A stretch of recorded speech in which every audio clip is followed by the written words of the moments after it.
Сообраќајниот хаос во Скопје продолжува. Официјално решение за мостот Беласица се уште нема.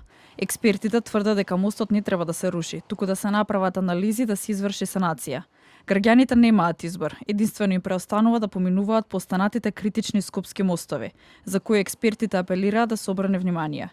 Советниците во Советот на град Скопје од ЦДСМ бараат час поскоро да се реализира седница на која ќе се расправа за проблемите на скопјани. Ние како советничка група и коалицијата и дел од советниците од Либерално-демократската партија Дом, Алијанса поднесовме иницијатива до претседателот на Советот за одржување на воредна седница.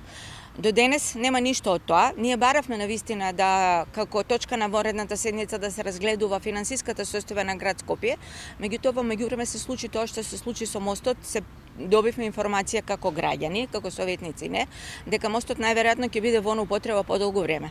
Советничката група на ВМРО ДПМН во Советот на град Скопје очекува што побрзо да биде ставена на дневен ред точката за мостот Беласица, а гранчелничката на град Скопје Данила Арсовска велат да го информира Советот што се случува и зошто со денови нема конкретни информации во врска со состојбата на мостот.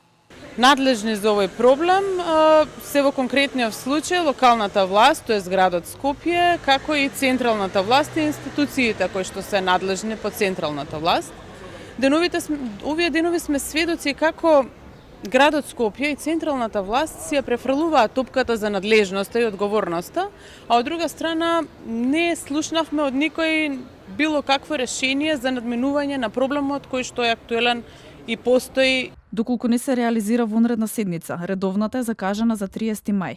Според проценките на експертите, санацијата на мостот Беласица би траела најмалку 2 месеци, а доколку се утврди дека е потребна сопводна санација, процесот може да трае до 1 година. Една недела откако мостот е надвор од употреба и има забрана за поминување на моторни возила и пешаци.